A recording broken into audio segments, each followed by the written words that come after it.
Kaya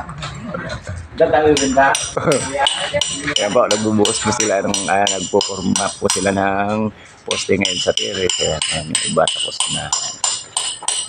Angle bar po ginagamit nila pang forma. Ayan. Lapit na matapos. Tapos ito naman ginagawa naman itong panang hagdan ngayon. Ayan. Material yan. Kabila. Yan na lang. Pero nila. Ayos na yan.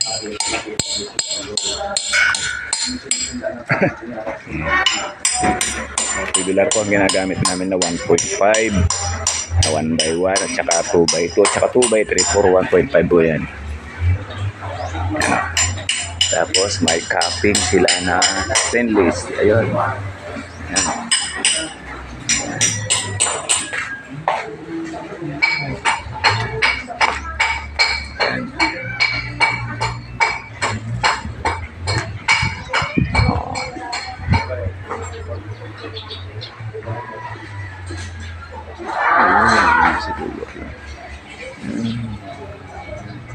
Haba na, haba. Bahagi ng terrace nito. Ikot ng bahay.